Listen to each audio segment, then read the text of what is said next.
바른 길로 가는 신앙의 시간에 오신 여러분을 환영하고 축복합니다. 오늘 우리가 함께 나눌 이야기는 예배의 내용에 관한 것들입니다. 교회의 목적은 이 땅에서 하나님을 예배하는 것입니다.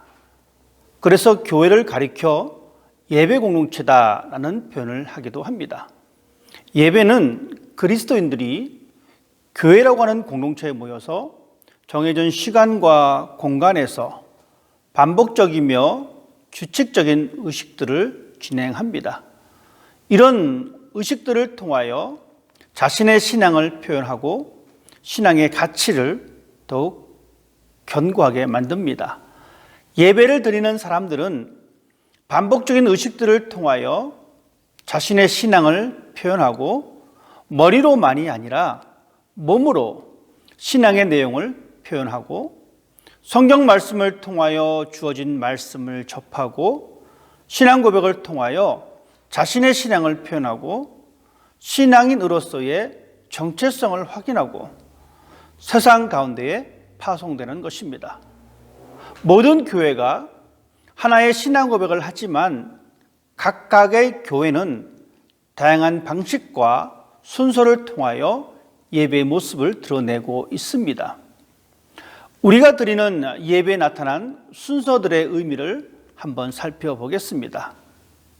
다양하게 구성되어져 있지만 이것은 하나하나 분리된 것이 아닌 유기적으로 연결되어 있습니다. 예배라고 하는 것은 단순히 일정한 공간에서 행하는 의식이 전부가 아니라 영적인 공간으로서의 접근입니다. 왜냐하면 초월적이신 하나님을 만나는 시간과 장소이기 때문에 그렇습니다. 우리는 하나님을 만나기 위해 예배의 자리로 들어가는 것입니다. 우리는 하나님을 만나기 위해 예배로 들어가며 예배 안에서 하나님을 대면한 다음에 다시 우리의 일상적인 시간과 공간으로 돌아가는 것입니다. 그렇기 때문에 모든 공예배의 순서는 하나님을 만나러 들어가고 그곳에서 하나님을 만나고 다시 세상을 향하여 나가는 그러한 구조를 가지고 있습니다. 우리가 알듯이 인간관계에서도 만남의 순서와 절차가 있음을 알 수 있듯이 예배를 통한 하나님과의 만남에도 순서와 절차가 있습니다. 하나님을 만나기 위해 하나님의 세계에 들어가는 것과 하나님을 만나는 것과 또한 다시 세상 속으로 나오는 그런 구조가 있다는 것입니다. 구약에 기록된 성막의 예배에서 하나님을 만나는 상징적 구조가 있어서 제사장이 성막 문으로 들어가서 성막들을 지나 성소로 들어갑니다. 지성소와 속죄소에서 하나님을 만나고 다시 나와서 일상으로 돌아갔듯이 우리의 예배가 갖는 모습도 이런 구약에서 성막에서 드렸던 이 예배의 모습에서 시작되었음을 우리는 알아야 합니다. 성막이라고 하는 이 공간을 통하여 하나님을 만났듯이 예배라는 이 공간을 통하여 우리의 심리적인 공간도 같은 역할을 하게 됩니다. 인간을 영과 혼과 육으로 존재한다라고 우리가 이해한다면 육체적인 만남이 있고 정신적인 만남이 있고 영적인 만남이 존재합니다. 우리가 예배를 드리는 이 모든 시간 속에서 우리는 시간적인 구조와 공간적인 구조와 심리적인 구조가 다 연결되어 있음을 알 수가 있습니다.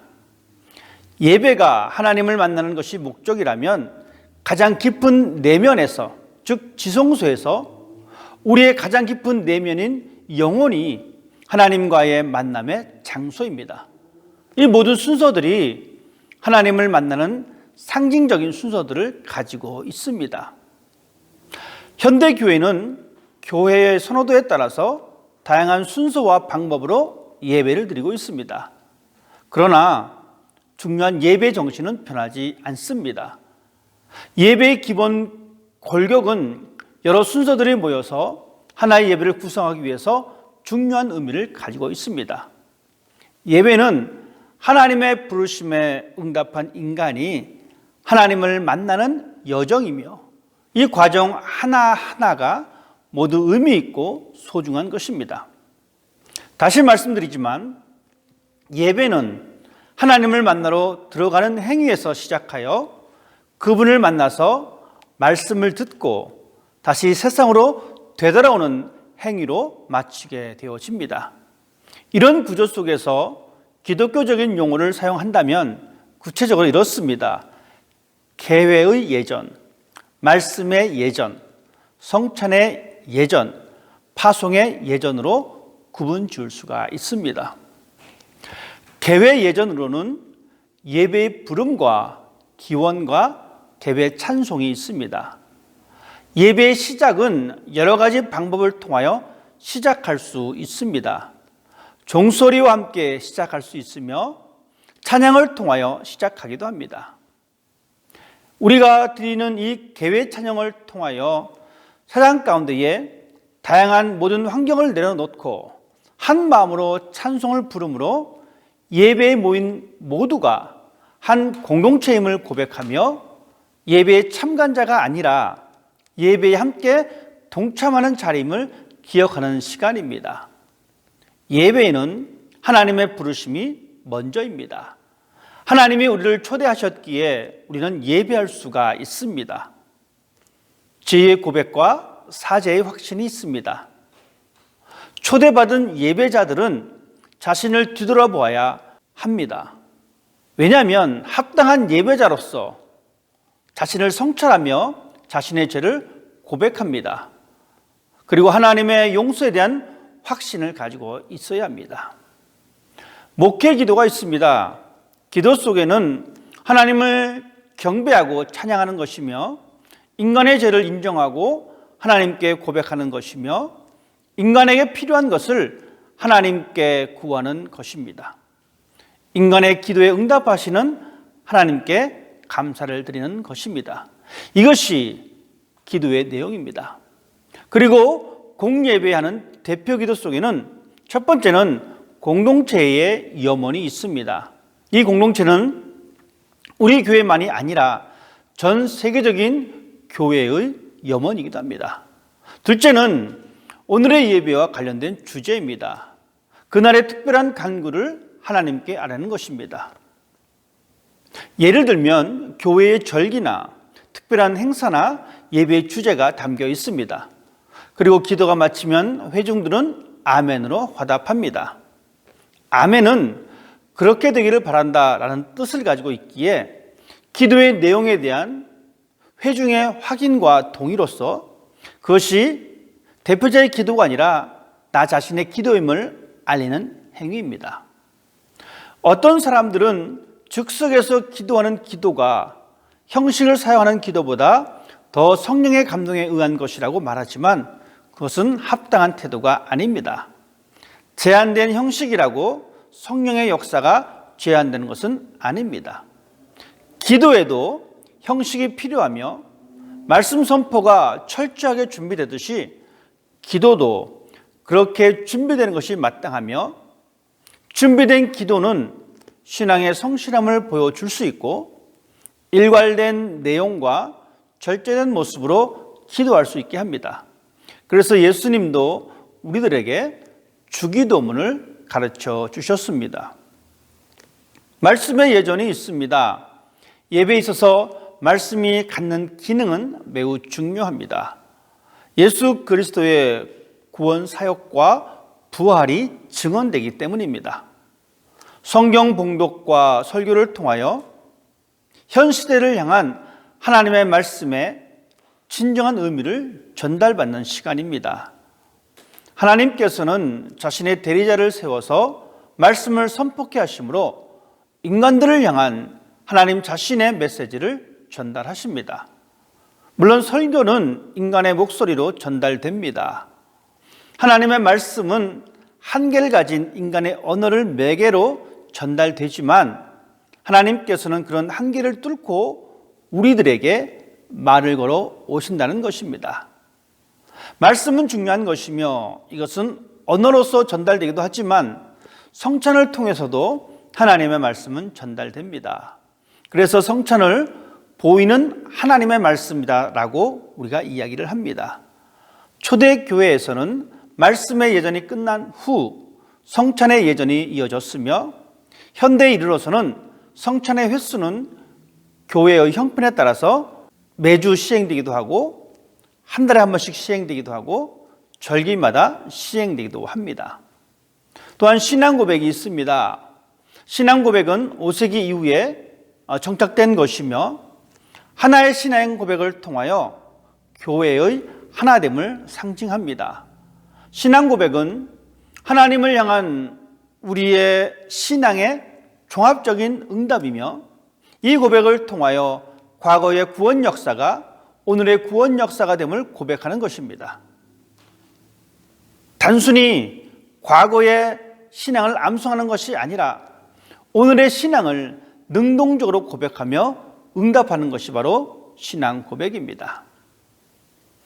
또한 예배에는 감사의 예물이 있습니다. 이 감사의 예물은 하나님의 초대에 응답해서 우리 소유의 일부를 감사와 기쁨의 표시로 드리는 것입니다. 이것은 하나님의 주권을 인정하는 것이며 하나님의 은혜에 감사하는 것이며 하나님의 사업에 협조하는 것이기 때문에 준비하여 드려야 합니다. 최선을 다해 드려야 합니다.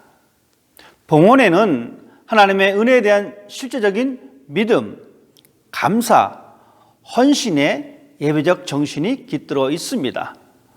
봉헌으로 드리는 성도들의 예물들은 교회의 유지와 사업, 그리고 목회자들의 생활과 이웃의 구제에 쓰입니다.